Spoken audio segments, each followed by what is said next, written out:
Hello everybody, welcome to another daily dose of gaming news and all that good stuff. And as always, I also publish on Rumble, on the blogger site, and on Patreon for extra support. And any kind of updates and such, I usually go about on Twitter. And regarding channel updates, I did manage to stream a little bit yesterday, total amount of around 3 hours.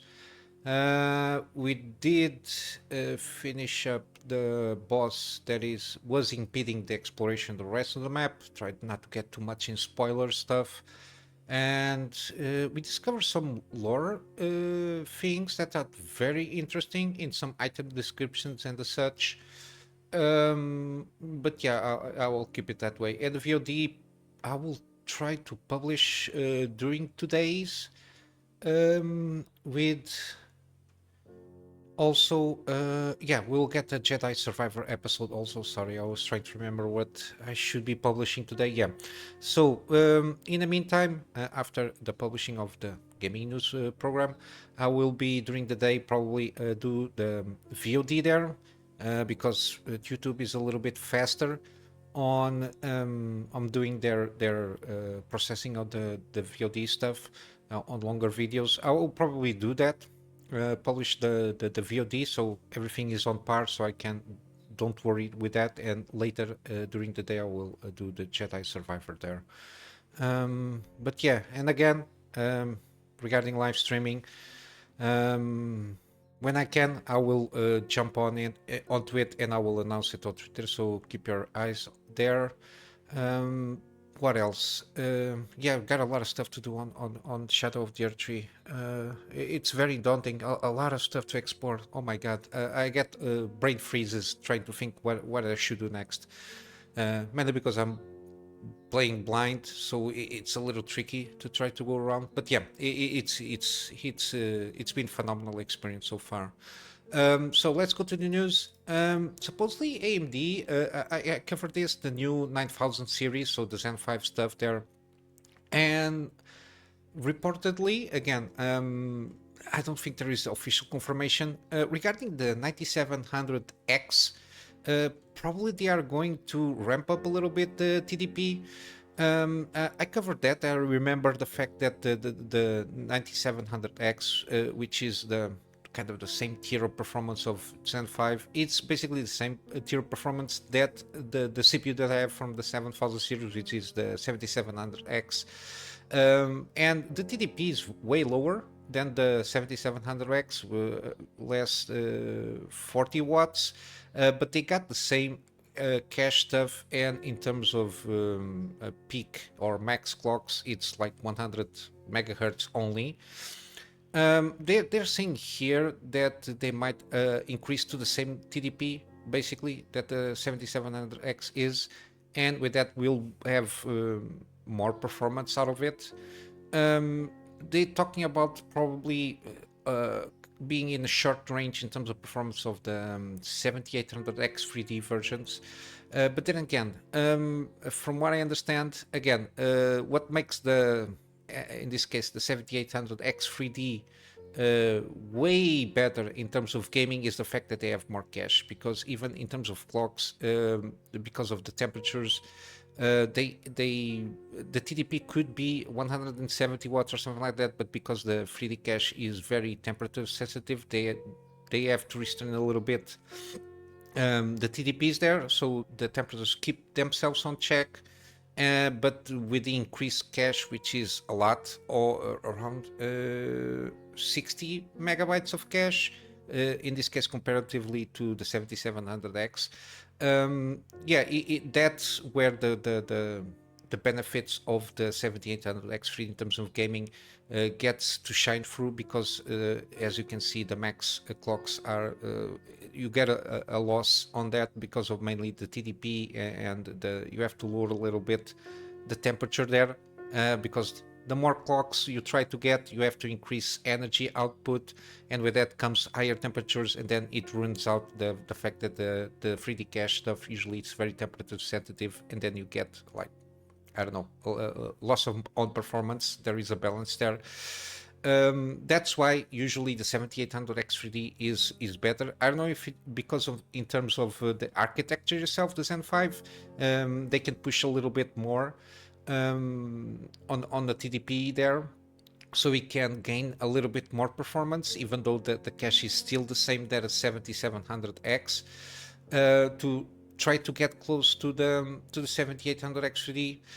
I think they're thinking about this. Probably they can get a little bit more gains in that sense in terms of performance, so we can compete itself a little bit, try to reach the 7800X 3D, so they can probably justify a little bit the price there. But then again, I don't know how that will compare afterwards with the 9900X, even though it's a 12 core, so it supposedly is going to be 2 chiplets. I don't think it's going to be, in terms of gaming performance, it's going to be that much of a competitive thing there, even though it's had more Alkahest. Again, it has to do with the chiplets there. I don't know how they're going to do this, trying to balance out the price to performance between the lineup there. But it seems they might have to do this after launch, because I think we are around 1 month to the launch of this 9000 series, so Zen 5, and then we will get afterwards the 3D cache versions of the Zen 5 there. I don't know. We'll have to wait and see what in terms of official information, because at this moment in time, this is the official information, which is at this moment in time 65 watt TDP for the 9700X. So it's going to be interesting to see what they're going to get. Even though the claims here allow to outperform 7800X 3D, I think that probably in certain cases, but not in overall, given that in the case of AMD, usually it's the higher cache that usually allows better performance to a certain degree. At least that's my perception of the technology regarding the 7000 series. The 9000 series, I don't know what they're going to do. Supposedly got higher IPCs there. I don't know. We'll have to wait and see how it goes. But yeah, again, as always, wait for reviews. Again, I think if you have a 7000 series already, I don't think there is like a huge incentive to just upgrade again to the Zen 5. Again, if you're satisfied with the performance, again, FOMO, don't fall for the FOMO. Even I'm pretty satisfied with 7700X, and I think I will not get extra benefits of having, for example, the 7800X 3D, mainly because the way I play games, which is 4K, so the bottleneck is more turned to the GPU in 99% of the cases, and the fact that I'm pretty satisfied with the performance of my PC at this moment in time. I can play basically everything at 4K 60 high settings.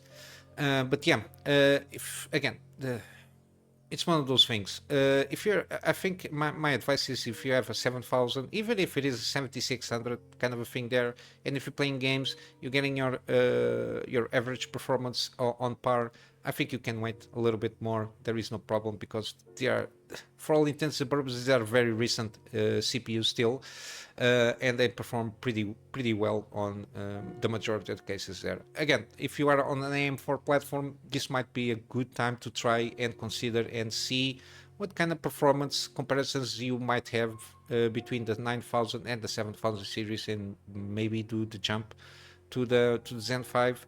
If not mistaken, even the older motherboards, the chipset motherboards from AM4 platform, I still can't handle the 9000 series. They are supported there with no issues. So you get already the motherboards, and even the memory speeds there. I don't think you will get huge amounts of performance of trying to buy higher specs DDR stuff there.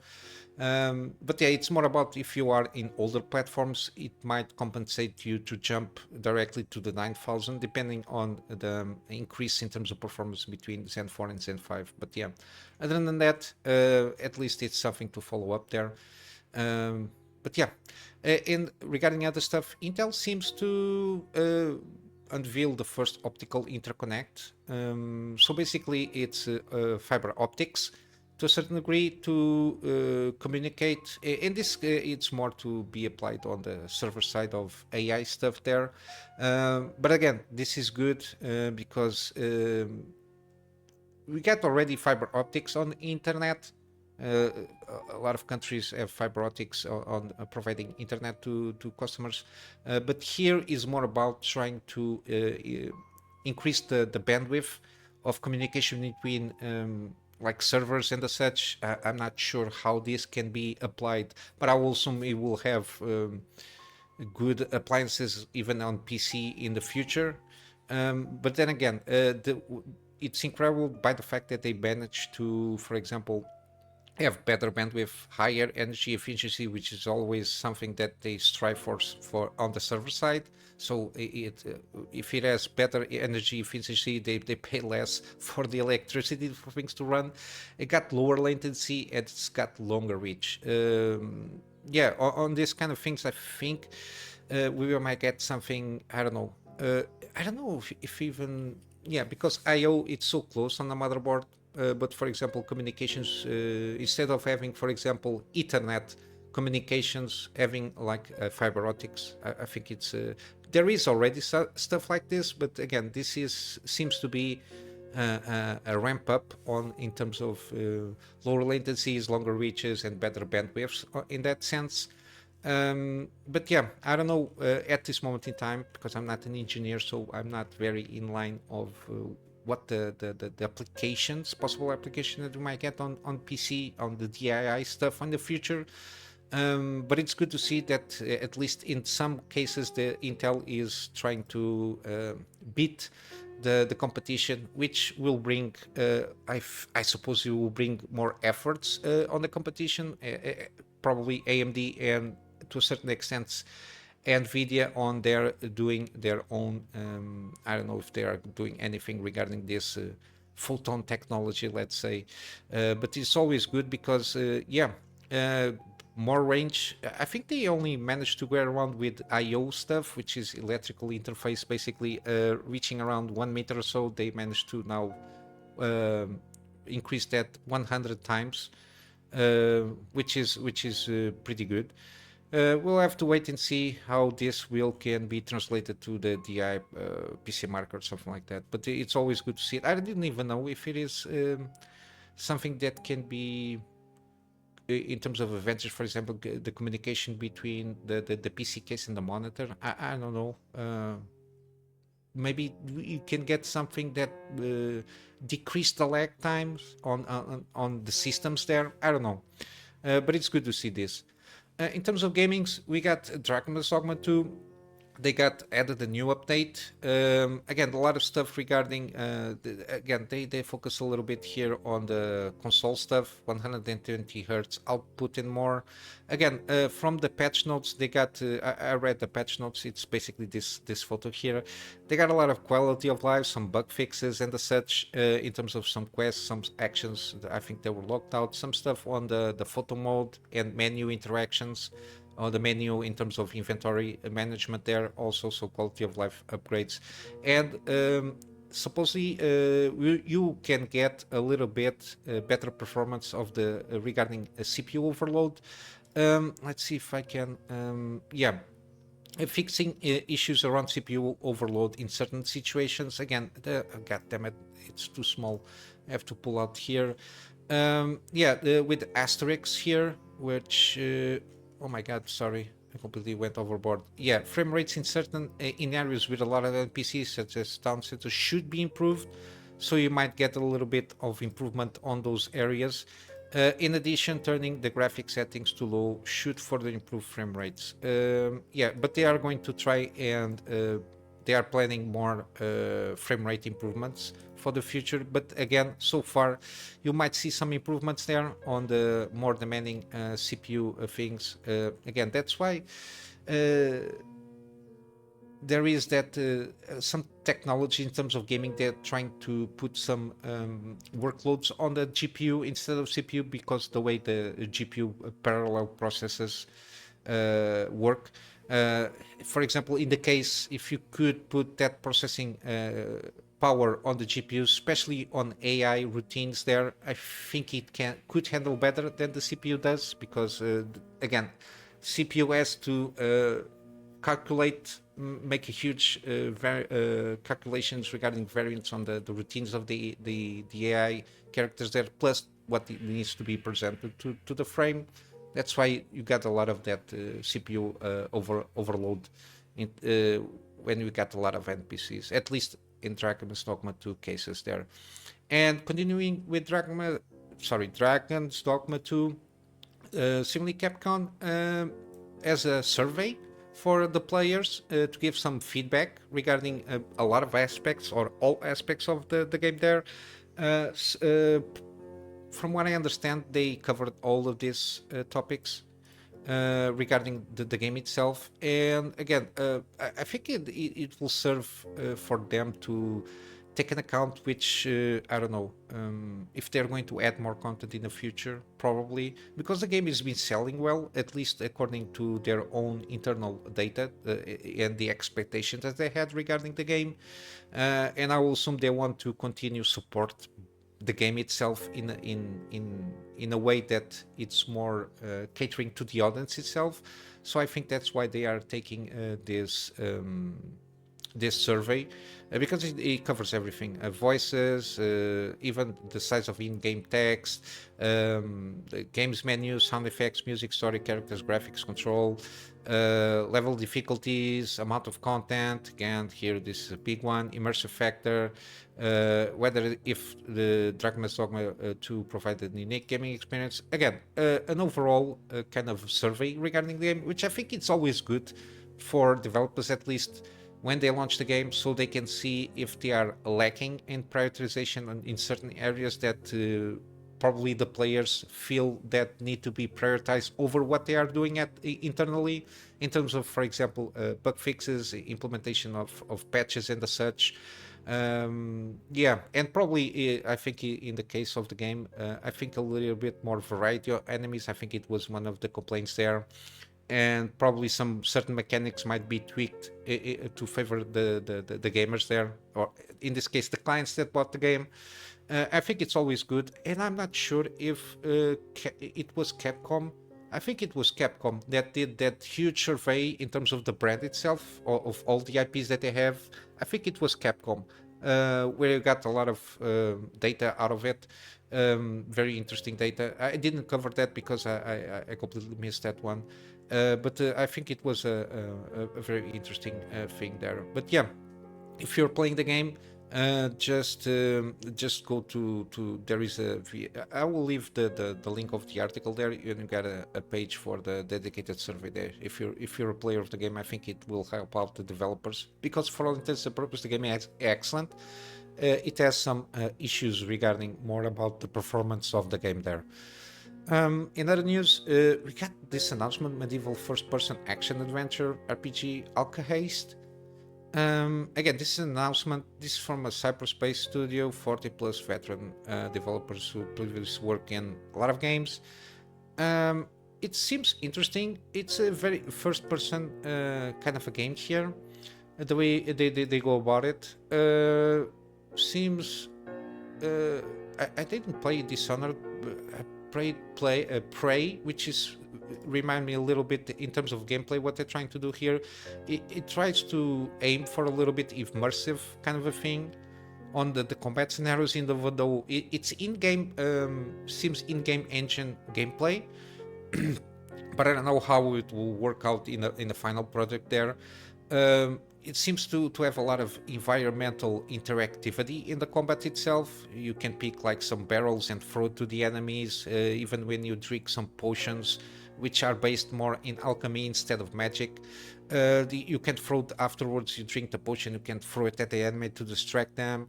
Very interesting thing, so what they're trying to demonstrate on the trailer itself.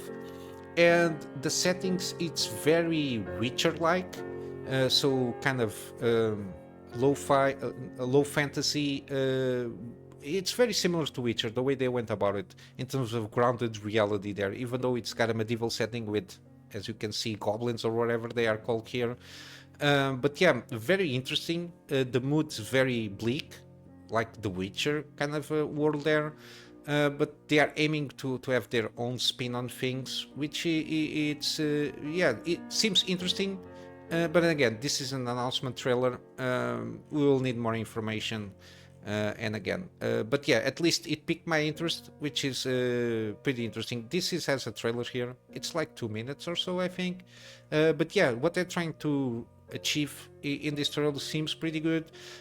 Even though it's not an open world, seems like open area kind of a thing. And I think they're driving to focus themselves on more, let's say, less clutter and more focused narrative things. So I will assume a little bit more on mission-based kind of stuff there. So it's not even like open world stuff there. But yeah, very interesting. Again, I will wait for more news regarding this game. I will keep my tabs on it. I think you can wishlist it on. I think you can wishlist this on Steam. I'm not sure. But yeah, I will keep my tabs on this game. And then finally, you got. I saw this. Now these guys from Kotaku's and IGN's and all these guys are trying to make a media push for the upcoming Flintlock Siege Dawn. I think it will launch very soon, and they are trying to put a spin on it. Again, we already know that Sweet Baby Inc. is involved on this game, Flintlock Siege Dawn. Again, certain aspects seemed, I was very curious in certain aspects when this game was announced, even though it got a lot of signs that it's not a good game per se, like not a very well polished game. Especially on the combat animations, and the set seems very rough, in a very rough state. But yeah, afterwards we found that it is basically even the Kim Belair, which is one of the co-founders and vice president or something like that, worked directly on the game, which is not good news. Company CEO, not it's the CEO there. Yeah, it was cited on an interview in Edge magazine with Andrea Tops, which is COO of the game developer, and yeah, he confirmed that Belair's itself worked on the game. Again, the outlet at the time reported it was Top's hard show. This is a woman, even though I don't know what kind of nationality it is, because the name is very weird. The Montreal-based narrative director was advocate for better representation store and means bringing a new and exciting games. And in that interview, she took the wonderful base layer Derek had, the world, and just elevated, of course. You know the difference where there's a person reflecting at you and it's true. There's a certain truth that resonates that can't be faked. I know some people won't notice, but the people who are attuned to that, they will immediately get it, whatever. Again, basically, the main premise of the game, basically, it's colonialism, let's say. Those gods, which is basically you have to defeat gods to, I don't know, for what, but those gods are almost a symbol of colonialism. So you got here the injection. They are people who have taken, so they are not gods, they are people. Again, I don't know what they're trying to do here. They are people who have taken over your agency.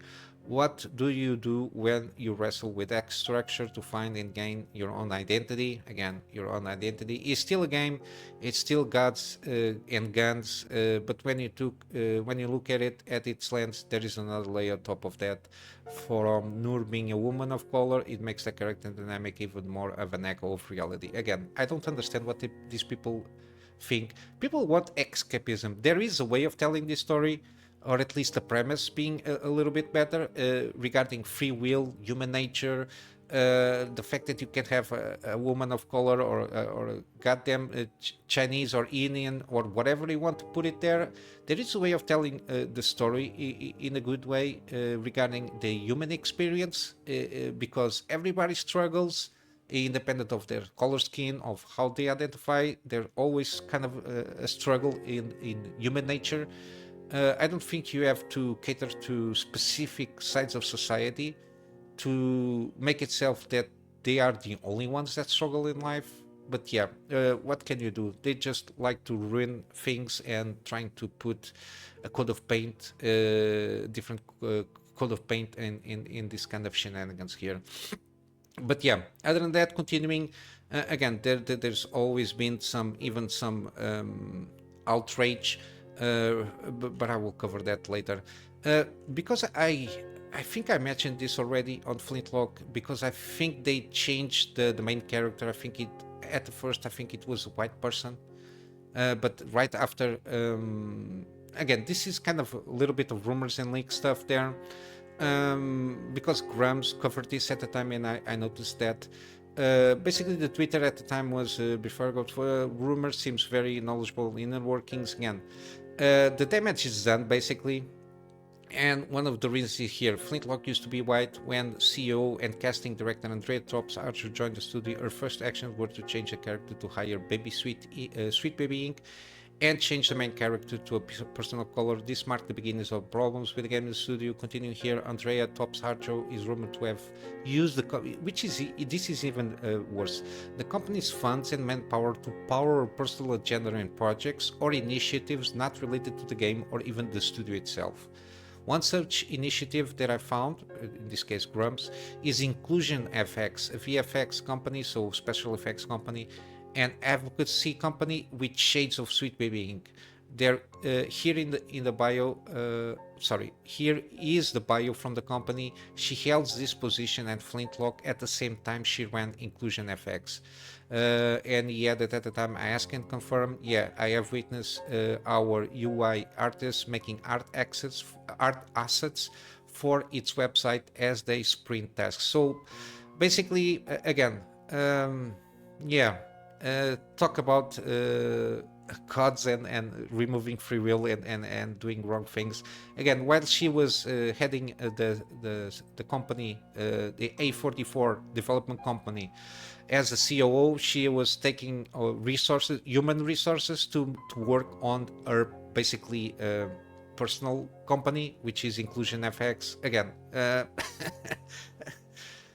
oh boy. Aside from working Sweet Baby Ink and making changes to the game, Andrea also directed numerous changes in HR in her role as COO. In 2021, most developers were denied raises and evaluations were postponed for at least 6 months. Again, I will assume evaluation in terms of performance to get a raise there. Audrey told HR to inform anyone who complained or asked questions that the reason why is because I said so. So she basically is a dictatorship. Again, what the game is trying to cover there, which is gods and colonialism. She's behaving the same way. Again, a lot of these people they project a lot of their own shit. She also ordered HR department to hide the salaries at the top executives of the company. So again, one of these things, you talk about colonialism, you have here colonialism in real life. You don't need to make a game out of it. You just make a documentary of this company and this lady, and you get all the colonialism that you want. But yeah, HR tried to help, but they weren't able to get past this. The team was worried about the studio finances. Meanwhile, the new hires and changes to the game resulted in a project where these people know nothing about how a video game is made. And again, after nearly 2 years after the DEI changes at A44, the damage has been done. At this point, the studio was purchased by for $170 million, which is very high, some for a small studio, by Kepler Interactive on September 2021. It's a gaming collective fund whose founder also funded Kulung Knights, gaming fund. I don't know. I think I heard about them, but I don't know exactly what it is. It is at this point that Audrey, the CEO, left the company. Again, I suppose they started to clean house, but again, it's already too late. Perhaps this was the start of a cleanup of the game's troubles, question mark. Again, the state of the game is unknown at this time, but it is believed to be in shambles after these 2 years round of DI changes. Again, the game is completely ruined now. As we know, reached out to Cabrutus to refute SPIs, so Sweet Baby involvement, saying they are no longer involved and all their changes reversed. But again, when Cabrutus, so the guy that is taking care of the Sweet Baby detected Steam page curator page, they're asked for proof, they refuse to speak with him any further. Again, because the changes are made, they are not going to backtrack on the DI changes there. So again, that's that. And basically, again, Grumps seems to be very common sense person here. Here's my advice to Kepler and the good folks left holding the bag at A44, because the people that are still there, supposedly, again, I have to assume that they are now with a hot potato in their hands, while these marginalized people that put themselves in charge of companies to screw over everything. Basically, the advice is you reverted the SPI changes. Good. Announce that you have terminated service with SPI and watch your PR soar. Games will flock to you. Don't try to hide it. Keep your main character a POC, but don't tokenize the character. Again, nobody has a problem with POC characters or even any kind of shenanigans of identifying what it is, what it isn't, if they are gay, lesbians, whatever it is. Just make it a great character with quality writing, one we can all love. Remove any sermons or preachiness of anti-white, anti-male racism and sexism from the game. If it still remains, don't lecture your audience. Embrace the gamer and they will embrace you. Good luck and my genuine best wishes. Again, the problem with this, when you try to tokenize stuff and insert yourself into make believe in this games on your writing, and you already stifle your potential audience. Again, people see this woke gang, acronym mafia people, they seem to not realize that one of the great fantasy novels, which is Lord of the Rings, why it's so popular and well adored, and have a huge, I'm talking about the books, of course, and the original trilogy of movies, and similar, all the books that were written by Tolkien, they are well beloved because it's an exploration of human nature, and something very well defined as fighting, the fight between good and evil, light and dark.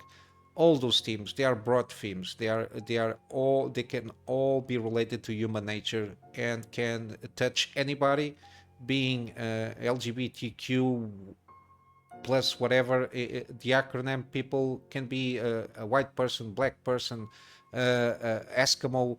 It reaches to the human nature and condition and the struggles within it. Every kind of person can identify with certain struggles, because there is no tokenization of in the writing itself. That's why these franchises are well beloved, because of that. They are not tokenized in any way. But yeah, they don't get it, but they will never get it because it's not part of their way of thinking. But yeah. And then following the game being added to Steam Correct list, Lee C. Kane, the senior operation group manager of Kepler Interactive. Again, I don't know what they're trying to do here. Absolutely fuming, vibrating off the fucking plane of reality. This Peace Week pseudo journalists that far right Gamergate are taking is so vile. Incredible to see in real life and close to home how wrong Grumps is and how damaging he and his weird troop are. Yeah, we can be damaging because, again, it kind of identified itself in common sense people, troop, and people tend to forget the Steam curator page. I think somebody did the math, is around 400k people.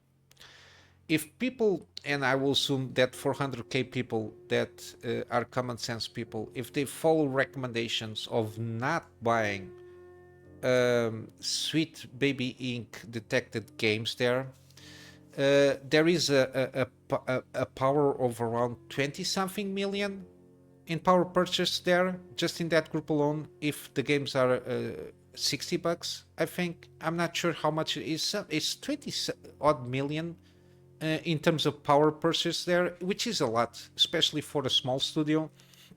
And if this Steam curator, it does not recommend the game, it's less 28 million, potential less 28 million, or let's say $20 million in terms of sales there. And that's why they fear this kind of Steam creator groups lists, because if people don't like this kind of tokenization and this kind of shitty games, and they are not recommended for people, and that people are following and following the recommendation, let's say, it's a power of maneuver of around 20 million. I think it's a little bit more, but let's say 20 million for a studio that spends, I don't know, 5 to 10, or independent studio that even spends 20 million. If they can have that 20 million in sales, again, we have to take the cut and the search there, but 20 million in sales is a lot of copies there. Which by itself, in terms of PR, it's always good. But yeah, that's why they are fuming, because they know that, for example, only this Steam curated list has a lot of power in terms of sales, what it represents there. But yeah, and then we got all the media trying to hype up this game, but even them cannot get a consensus on telling that the game is good. For example, on the gamer site, the headline was Flintlock Decision JUN is a hit in need of a crowd. But then, as a conclusion, basically, the writer says playing it felt like preparing sound bites for a future conversation. He played the game at Summer's Game Fest once. He says it was alright. Shame it never found its crowd. I hope I'm wrong, because there is a lot to like about Flintlock Season Dawn, but just a month from release, I find myself fearful for each feature. Again, if you're playing a game and feeling like it's you're preparing sound bites for a future conversation and you're not getting the full conversation there, yeah, it's a waste of time in my perception. From Kotaku Australia, they tried to hype the game. However, he compared the game to Square Enix Forspoken, which saw the Luminous production shut down. Yeah, you can tell a lot by that. Also, the Zecto, I don't know what kind of site this is. Basically, his conclusion: the game ultimately feels a little rough around the edges, unable to hone in on any particular strength. In a moment, I was firing off explosives, easily knocking down foes from afar. In another, a single enemy took me out of action in 2 strikes. Then I found myself in the middle of platforming-based puzzle. It was all a bit jumbled together, with little in a way of proper direction. Got one of those. And he also noted he began to avoid combat in the game, which is funny by itself, given that they are trying to publicize this as a Souls-like light kind of Souls game, light game, or whatever they are trying to call themselves. Before long, even in a brief hands-on window, I found myself simply ignoring most enemies. With multiple exploring paths forward, I found it more effective to just avoid combat altogether, sprinting through areas to get to the next step in the quest, though I'm not entirely sure that's how the game is meant to be played. Again, they try to hype a game that is a shit show. But yeah, basically this is it. Yeah, and it seems competitive enough Souls-like. Again, Souls-like prides itself on its combat systems, and if you're avoiding combat altogether, I don't know how you can call itself a Souls-like. Again, we all know why they are trying to get this one, because From Software crowds and players are a very faithful crowd, in the sense that they like very specific things, and that's why they try to use that wording. But yeah, this is going to be a shit show for sure.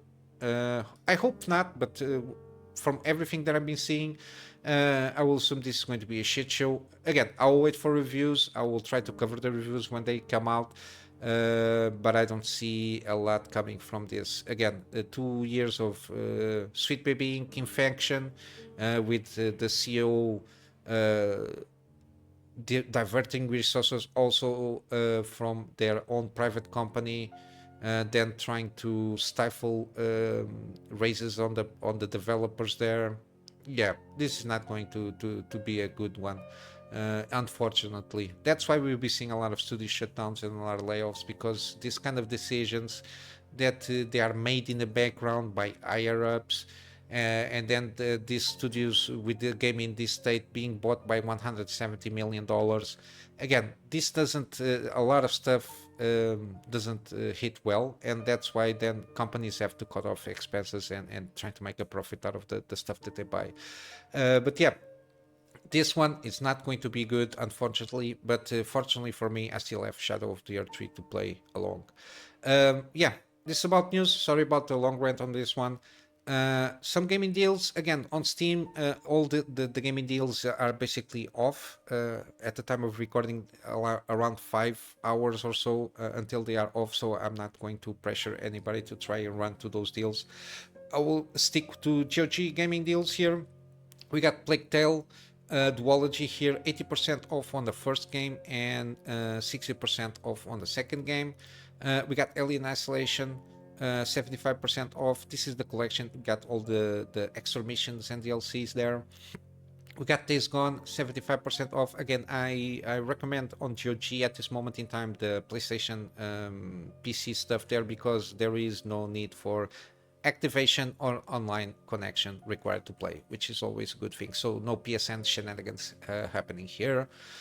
We got Hollow Knight, 50% off. We got Jagged Alliance, 50% off. We got Prey, which is as a stamp of approval from me, 75% off. Even if you think it's a little bit high, you can just pay the base edition, which has got the base game. The Digital Deluxe has the Moon Crash DLC stuff, which introduces some roguelike kind of aspect to that DLC in terms of game modes. But yeah, the base game is pretty excellent. It's a very underrated, immersive game. But yeah, at least $6 is more than worth the price of admission for this game. We got Tomb Raider Game of the Year edition. Again, we only have the first one here from this trilogy, but yeah, this Game of the Year edition, so it brings all the goodies here, and it's 80% off. We got Void Bastards, another game that is got the stamp of approval for me at this price point. Again, roguelike, first person kind of a shooter thing there happening. Again, the humor is pretty good, and I already played this game and made a series out of it. So if you're not sure if it is a game for you, you can check my completed gameplay series 4K. I made a run on this game, and I really enjoyed it. And lastly, we got War Tales, which is 30% off here. It's very similar to Jagged Alliance in that sense, but yeah, this got a more medieval setting there. And yeah, basically this is it for today, guys. Sorry about the rant. I try to condense as much as I can, but yeah, this acronym mafia shenanigans happening here puts me on a ramble mode. But yeah, I'll wrap up for today with a plug on my Patreon as usual for extra support. At this moment in time, the extra support is for me to get around having storage solution, to have backups of the stuff that I do for my clients, and of course some extra space for the videos that I do for the channel. And with all that said, I hope you have a wonderful day, and I'll see you in the next one. So until then, Kunamy Master out.